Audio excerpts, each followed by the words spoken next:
మాఘపురాణం 13వ భాగం. శివుడు పార్వతికి మాఘమాస మహత్యమును వివరించుట. దిలీప మహారాజునికి వశిష్ఠ మహారాజు చెప్పుట. శివుడు పార్వతికి చెప్పిన విధమును వివరిస్తాను, వినుము. మాఘమాస మహత్యము గురించి పార్వతీదేవికి శివుడు చెప్పిన విధాన్ని వివరిస్తాను, వినుము అని దిలీప మహారాజుకి వశిష్ఠ మహర్షి చెప్తున్న మాఘమాస మహత్య వివరాలు. ఒకనాడు పరమశివుడు గణాధి సేవితంబును నానారత్న విభూషితంబునగు కైలాస పర్వతమందలి మందార వృక్ష సమీపమున ఏకాంతంగా కూర్చొని ఉన్న సమయమున జగజ్జనని యగు పార్వతీదేవి భర్త పాదములకు నమస్కరించి, స్వామి, మీ వలన అనేక పుణ్య సంగతులు తెలుసుకుంటుని, కానీ ప్రయాగక్షేత్ర మహత్యమును మాఘమాస మహత్యమును వినవలెనడి కోరిక ఉన్నది. కాబట్టి ఈ ఏకాంత సమయము అంద క్షేత్ర మహిమలను వివరింప ప్రార్థించుచున్నదానను అని వేడుకొనగా, పార్వతీపతియగు శంకరుడు మందహాసముతో ఇట్లు వివరించెను. దేవి, నీ అభీష్టము తప్పక తీర్చెదను, శ్రద్ధగా వినుము.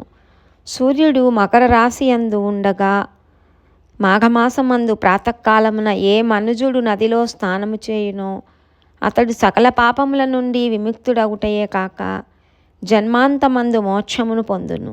అట్లనే మాఘమాసంలో సూర్యుడు మకర రాశి యందు ఉండగా ప్రయాగక్షేత్రమందు ఏ నరుడు స్నానమాచరించునో అతనికి వైకుంఠ ప్రాప్తి కలుగును.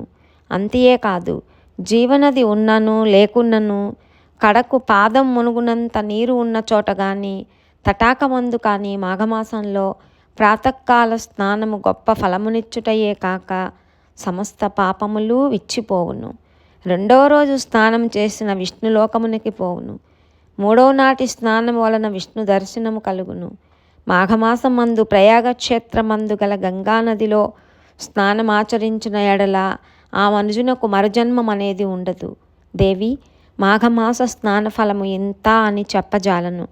మాఘమాసమునందు భాస్కరుడు మకర రాశి యందు ఉండగా ఏది అందుబాటులో ఉన్నా, అనగా నది కానీ చెరువు కానీ నుయ్యి కానీ కాలువ కానీ లేక పాదము మునుగునంత నీరున్న చోట కానీ ప్రాతకాలమున స్నానం ఆచరించి సూర్యభగవానునకు నమస్కరించి తనకు తోచిన దాన ధర్మములు చేసి శివాలయమున కానీ విష్ణు ఆలయమున కానీ దీపము వెలిగించి భక్తి శ్రద్ధలతో అర్చన చేసిన మానవులకు వచ్చు పుణ్యఫలం అంతింతగాదు.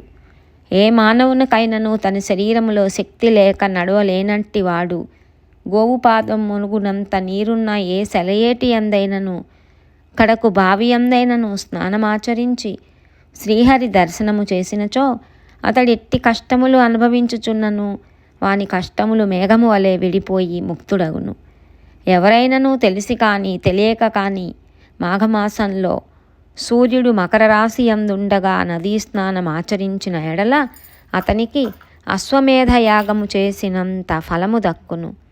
అదియును కాక మాఘమాసమంతటా ప్రాతకాలమున నదిలో స్నానం చేసి శ్రీమన్నారాయణుని పూజించి సాయంకాలమున గాని దీపము వెలిగించి ప్రసాదము సేవించిన ఎడల అతనికి తప్పక విష్ణులోక ప్రాప్తి కలుగుటయే కాక ఇటుల ఒక్క పురుషుడే కాక స్త్రీలు కూడా ఆచరించవచ్చును.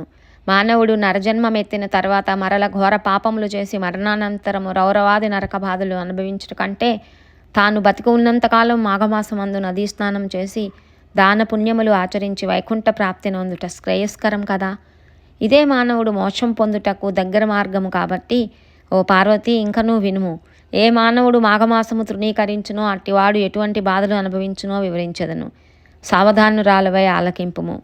నేను తెలియజేసిన విధంగా ఏ మనుజుడు మాఘమాసమందు ప్రాతకాలమున జపము కానీ విష్ణు పూజ కానీ యథాశక్తి దాన పుణ్యములు కానీ చేయడో అట్టివాడు మరణానంతరం సమస్త నరక బాధలు అనుభవించును.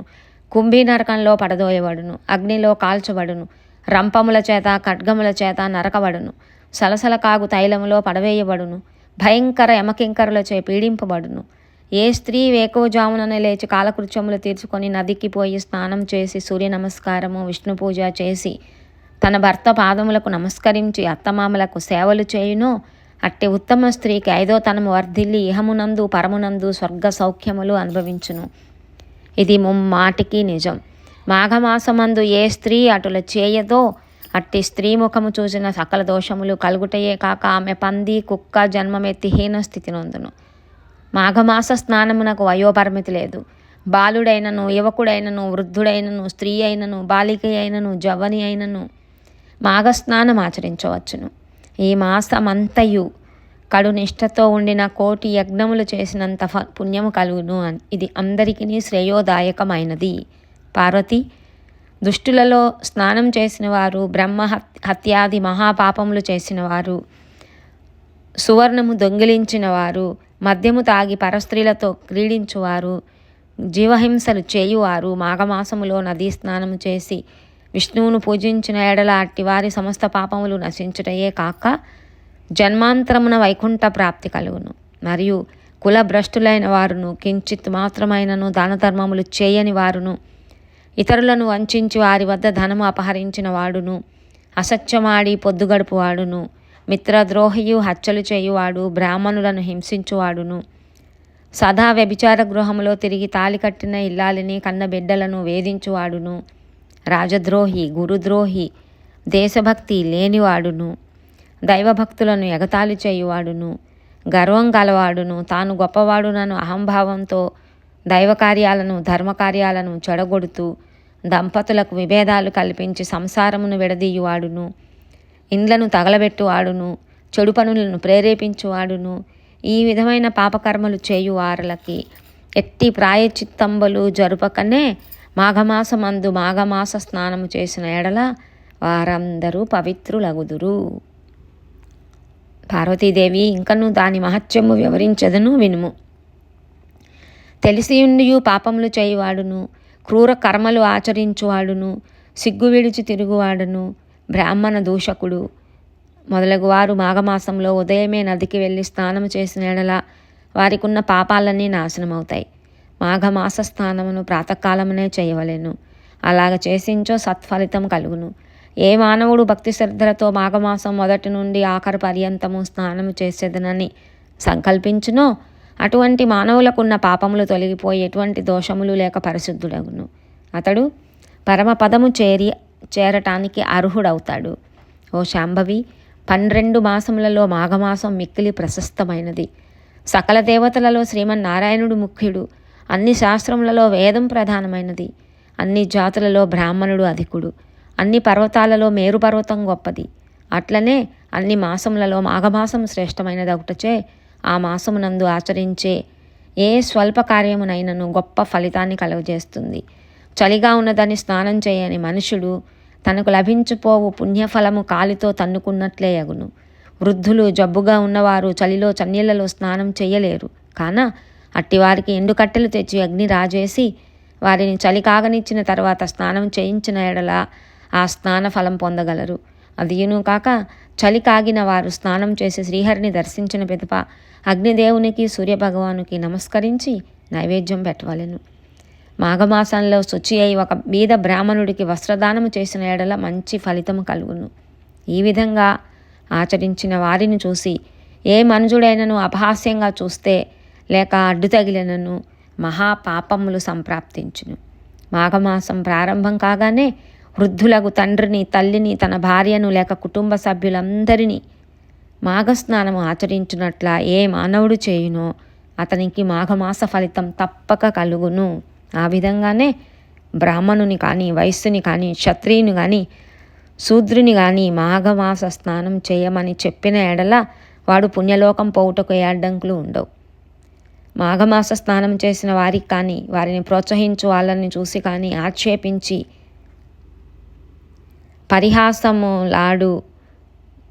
పరిహాసములాడు వానికి ఘోర నరకబాధలు కలుగుటయే కాక ఆయుక్షీణము వంశక్షీణము కలిగి దరిద్రుడగును. నడుచుటకు ఓపిక లేని వారలు మాఘమాసంలో కాళ్ళు చేతులు ముఖం కడుక్కొని తలపై నీళ్లు జల్లుకొని సూర్య నమస్కారాలు చేసి మాఘపురాణాన్ని చదివి కానీ వినుట కానీ చేసిన ఎడల జన్మాంతరమున విష్ణు సాన్నిధ్యం పొందును. పాపములు దరిద్రము నశింప ఫలైనన్న మాఘస్నానము కన్నా మరొక పుణ్యకార్యం ఏదీనూ లేదు. మాఘస్నానమున కలుగు ఫలితం ఎటువంటిదనగా 100 అశ్వమేధ యాగములు చేసి బ్రాహ్మణులకు దక్షిణలు ఇచ్చిన ఎంతటి పుణ్యఫలము కలుగునో మాఘమాస స్నానము అంతటి పుణ్యము కలుగును. బ్రాహ్మణ హత్య, పితృహత్య మహాపాపములు చేసిన మనుజుడైనను మాఘమాసమంతయు కడునిష్టతో ఉన్న ఎడల రౌరవాది నరకముల నుండి విముక్తుడవును. కనుక ఓ పార్వతి, మాఘమాస స్నానం వలన ఎట్టి ఫలితము కలుగునో వివరించి తిని, కావున నేను చెప్పిన రీతిని ఆచరించుము అని శివుడు పార్వతీదేవికి చెప్పాడు. అదే విషయాన్ని దిలీప మహారాజుకు వశిష్ఠ మహర్షి చెప్పారు. ఇది మాఘపురాణం 13వ భాగం సమాప్తం.